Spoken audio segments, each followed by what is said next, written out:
Welcome to the I Get Chem channel, where we help you learn chemistry by showing you how to do problems.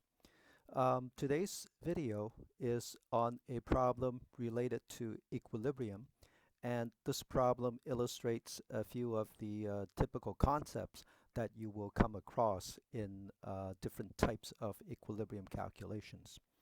So here's the problem. I'm going to read the entire statement of the problem, and you can pause the video to look at the problem in greater detail before you go and check out the solutions.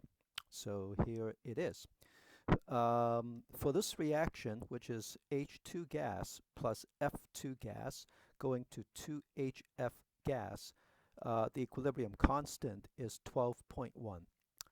A, if initially 0.5 mole of H2, zero point 0.3 mole of F2, and 1 mole of HF were mixed in a 1.5 liter flask, which way will the reaction move to reach equilibrium?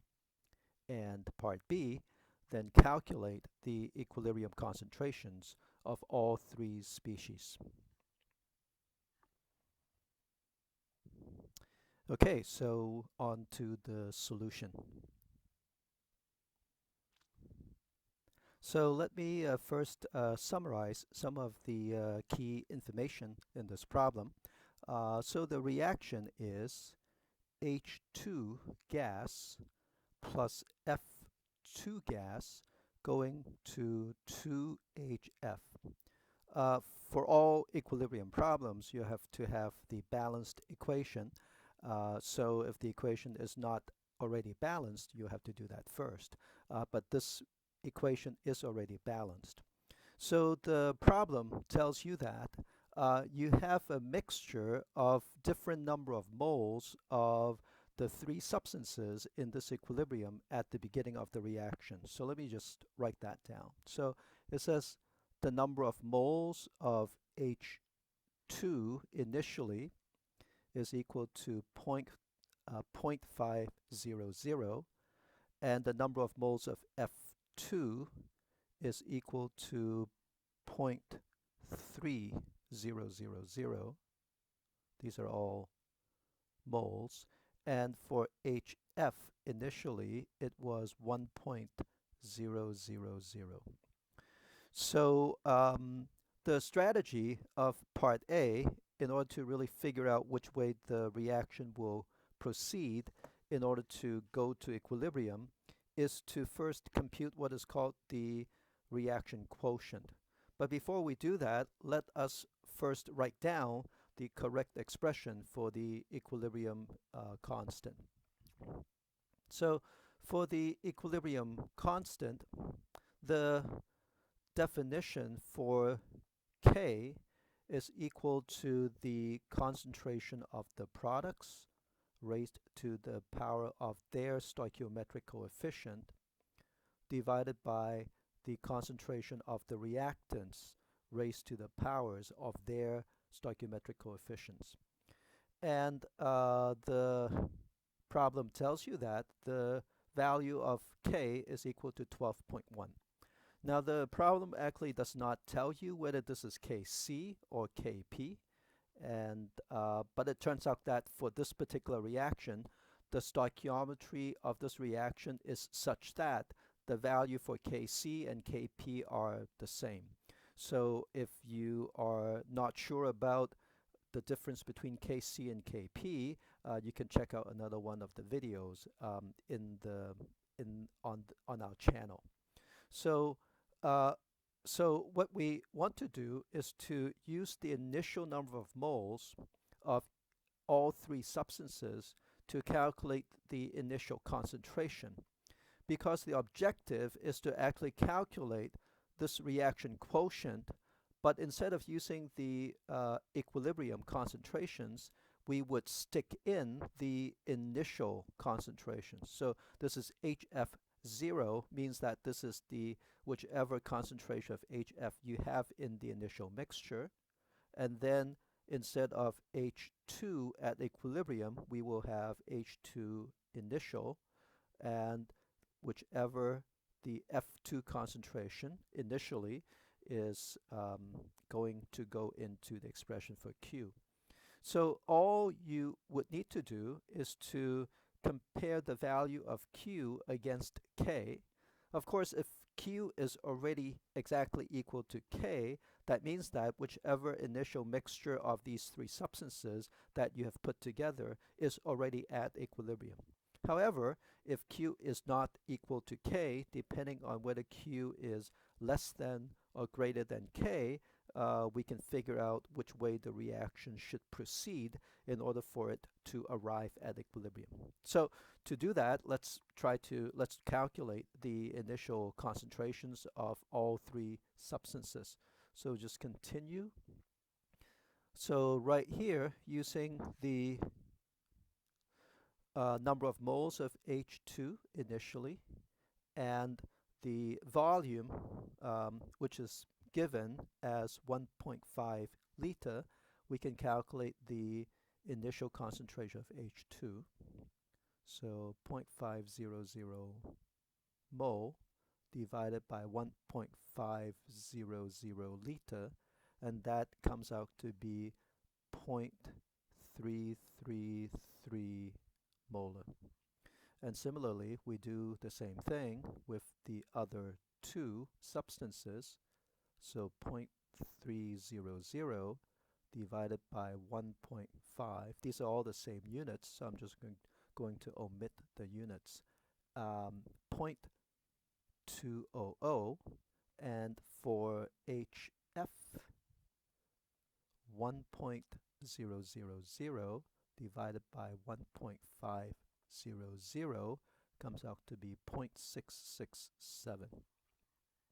So if I now put these values into the value of Q, I can see whether this is exactly equal to K or whether this is smaller than or greater than K, and I would know which way the reaction will have to move in order to reach equilibrium. So let's do that. So the HF initial concentration is 0.667. Remember to square that. And the H2 concentration is 0.333, and the initial F2 concentration is 0.200. So that value for Q comes out to be equal to 6.68. So now you clearly see that this value for Q is not the same as K, so it tells you that the reaction is not at equilibrium, but using those two values we can see which way the reaction should proceed in order for it to arrive at equilibrium. And the easiest way to do that is by using a number line to represent the value for Q. So I'm going to draw a number line right here. And this represents all the possible values for Q. Of course, Q cannot be less than 0, and Q is any number from 0 all the way to infinity. So this number line is what the value of Q is on this axis. Now I am going to label the position of the equilibrium constant. So this is 12.1. So there's some point on this axis which represents the value of K, and K is 12.1. So you see that Q being 6.68 is on the left side. So Q is a point right here. So Q is equal to 6.68. So Q is a point on the left side of K, and the easiest way to sort of remember this is that if Q is on the left side of K, it will have to move to the right in order to reach the equilibrium position. So we can imagine that this is like Q flowing to the right in order to arrive at K. So the correct answer to part A of this problem is that the reaction must move to the right in order to reach equilibrium.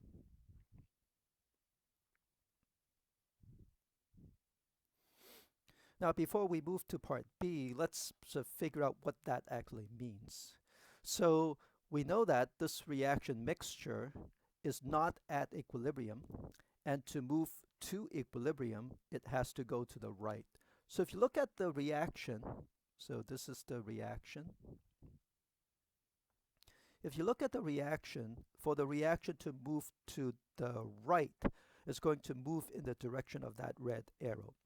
So in order to do that, it's going to have to consume some of the reactants and produce some products in order to move from the left to the right.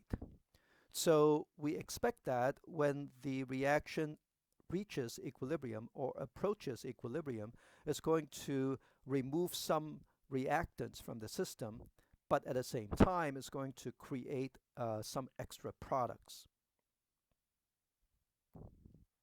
So that idea sets up the second part of the problem.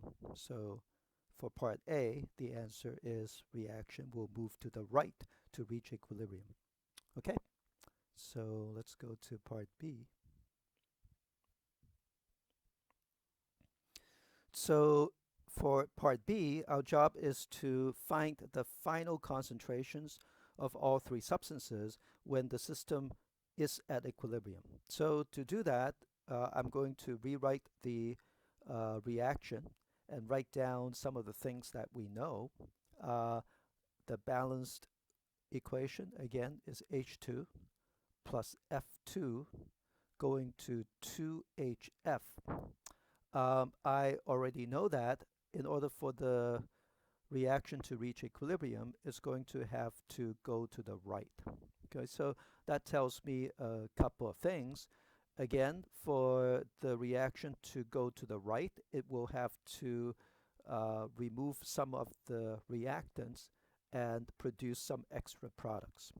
So to do these type of equilibrium problems, typically we will draw a table to tabulate some of the numbers that we know to try to keep track of them more visually. So in this table,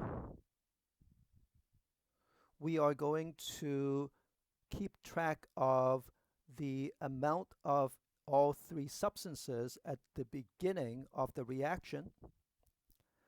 And we are going to try to figure out what the changes to those concentrations have to be when the product, when the system reaches equilibrium. So in this table, the first line we will call init or initial, and there we will record the value for the initial concentrations of all three species. So here we have calculated the initial concentration for H2, 0.333, for F2, 0.200, and for HF, 0.667. And on the second line, I'm going to write down the changes to the concentration of all species in order for the system to reach equilibrium. Now, of course, I don't know what those changes are, so I'm going to use a variable for an unknown to represent that change. So, so the variable that I would use to represent that change, I will just call that x. So I'll just write x, x, x. Now, we know that for the system to reach equilibrium, it would have to go to the right, meaning that it will have to remove some of the reactants but produce some of the products. So we know that the sign for the changes on the reactant side must be negative because the concentrations have to go down, so the change is negative. Whereas on the side of the product, the sign of the change must be positive because we are producing more products. So we know the signs are minus minus for both H2 and F2, but plus for HF. Finally, we have to account for the stoichiometry of the reaction. So we notice that the stoichiometry of the reaction is really 1 H2 plus 1F2 going to 2HF. So as a result of that, what we could simply do is to bring those coefficients down. So 1 goes here, 1 goes there, but then we notice that every time that happens, you produce 2HF. So using the direction of the reaction, we can determine the signs, and using the stoichiometry, we can determine the coefficients in front of this unknown x. Okay. Finally, the third line represents the final equilibrium concentrations, which of course is equal to the initial plus the change. So for H2, this is 0.333 minus x. For F2 is 0.200 minus x, and for HF is 0.667 plus 2x.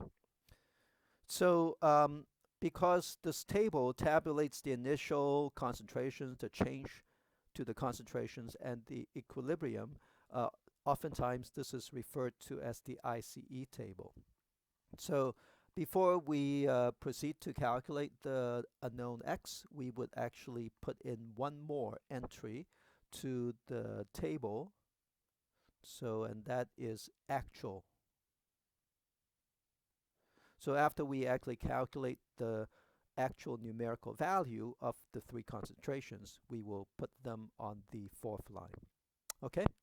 So to calculate this unknown x, we would have to put these equilibrium concentrations with the unknown x back into the equilibrium expression.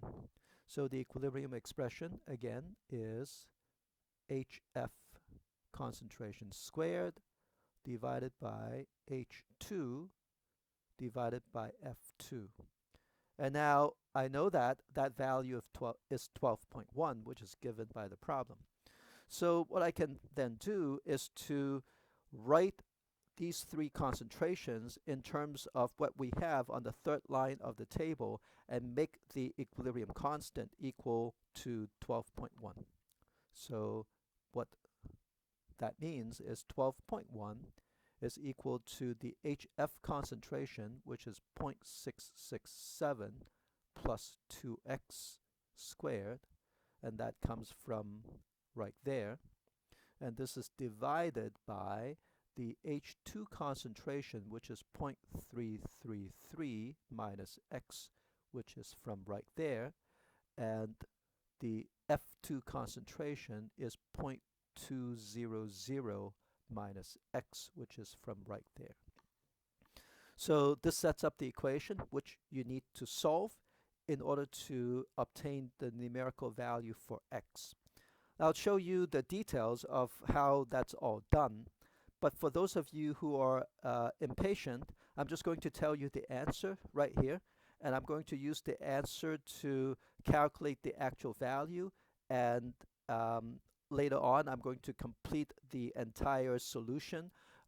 If you are curious how that works, you can watch the video all the way through to the end. If you are not and you know how to solve for x at this point, you can just basically look at the solution. So it turns out that if you solve for the value of x correctly, you'll find that x is equal to 0.0411. So that is the correct solution for x.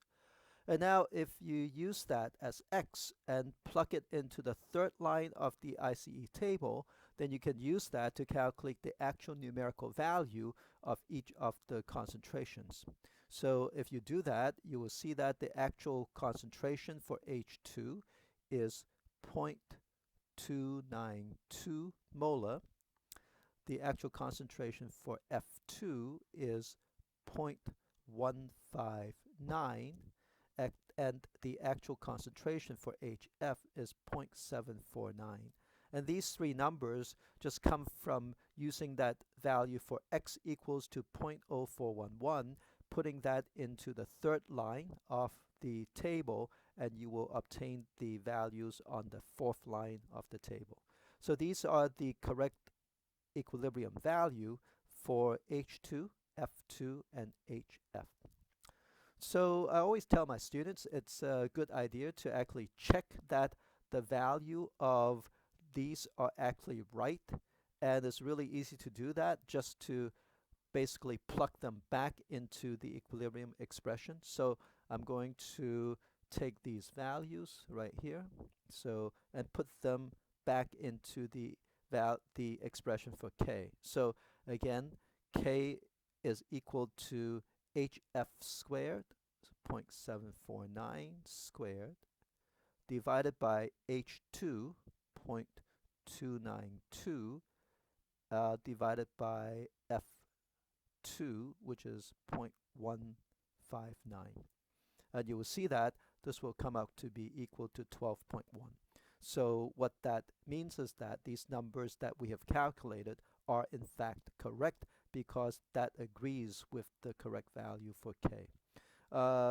Your answer may be, depending on the number of significant figures that you keep, may be off by a little bit in the last digit, but it should come out to be close to 12.1. Okay, so this is the answer to part B.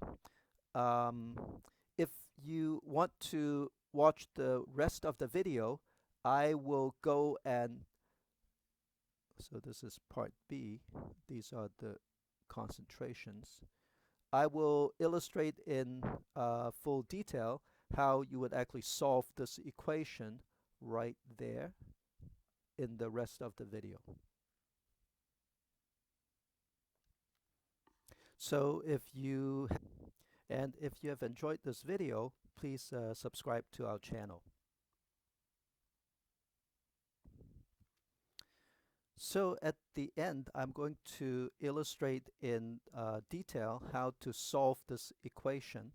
So I have taken the equation from above and I've written it on this page. So you know, in this case, to solve for x, it involves a quadratic equation. So we will have to use the quadratic formula to try to solve for a at the end. So to do that, I'm going to first rearrange this equation in the following way. So I am going to basically write it like this: 0.333 minus x multiplied by 0.200 minus x is equal to 0.667 plus 2x squared divided by 12.1. And to proceed, I have to expand both the left side and the right side of the equation. So here is how that works.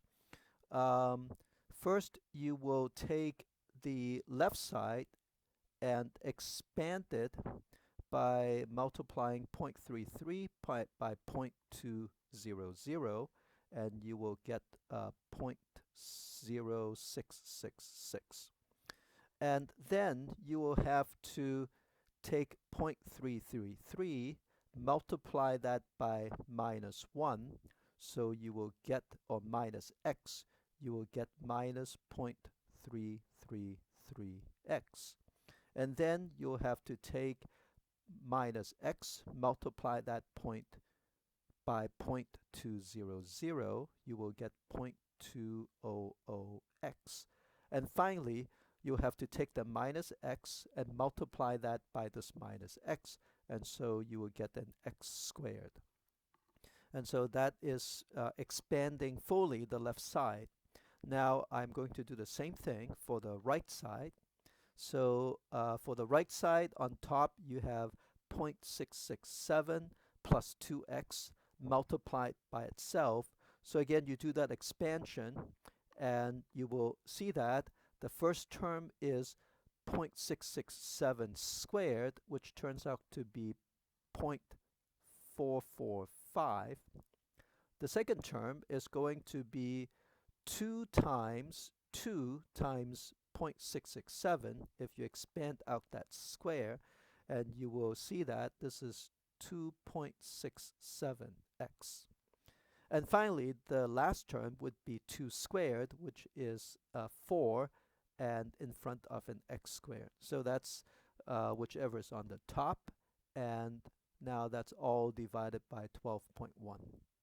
So this is the equation that we will have to solve.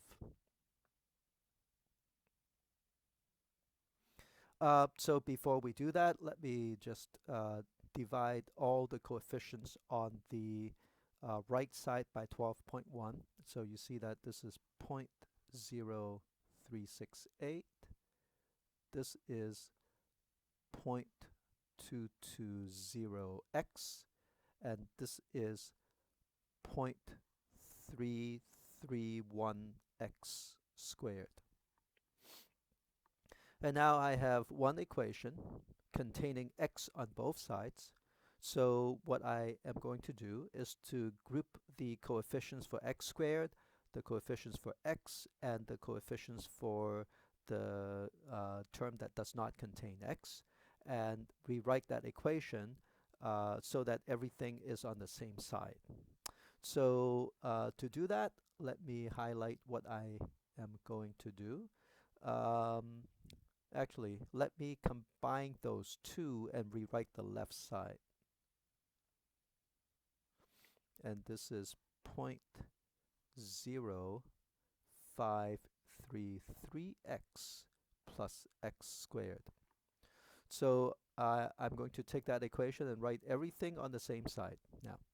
Okay, so I take an x from the left side, and there is a 0.331 x squared from the left side, 0.331 x squared from the right side. So I would take 1 and subtract from that 0.331, and I would get 0.669 x squared. And for the term that involves the first power of x on the left side, I have minus 0.533. On the right side, I have a 0.220. So I would take minus 0.533 and subtract 0.22 from that, and I will get a 0.753x. And finally, the linear term, or the term that does not contain the x, I have 0.0666 on the left side and 0.0368 on the right side. So the last term is going to be equal to 0.0666 minus 0.0368, which comes out to be equal to 0.0298. And now that is all equal to 0. So from that point on, I can solve this using the quadratic equation. So in the quadratic equation, it takes the form of, the standard quadratic equation takes the form of a plus bx plus c equals to 0, and the quadratic formula for the solution of x is equal to negative b plus or minus b squared minus 4ac, all under the square root sign, divided by 2a. So the association that you make for a, b, and c is a is equal to this, b is equal to this, but remember that there is a minus sign, so b is equal to negative 0.753, and c is equal to that. So you put all of that into the quadratic equation. So I'm going to do that on the left side to give myself a little bit more space. So I'm going to take this quadratic equation and write out the entire thing using these values for a, b, and c. So x is equal to minus b. So b is negative 0.753. So I forgot the negative. Negative 0.753 plus or minus, under the square root sign, I have b squared, which again is negative 0.753 squared, minus 4 times a, which is 0.669, times c, which is 0.0298, and that whole thing is under one square root sign. So make sure you don't miss anything. And now this is all divided by 2 times a. So a is 0.669, and remember that's multiplied by 2. So now you can take your calculator and do everything. And if you punch in all the numbers and the additions and the square root correctly, you will see that the final expression for x will come down to this 0.753 plus or minus 0.698 divided by 1.338. Notice that for the quadratic formula, it gives you two possible values for x, so that's why there is a plus and minus. You get one answer by using the plus sign, and you get the second possible answer by using the minus sign. So when you do that, you find that the two possible values for x in this case are, the first one is 1.08, and the second one is 0.0411. Okay, so these are the two possible values for x. As it is always the case, only one of them will give you a sensible answer, while the other one is not. So you have to figure out which one. You can easily check which one is the right one by taking these two values for x and putting them back into the equilibrium, back into the ICE table to try to calculate the final answer.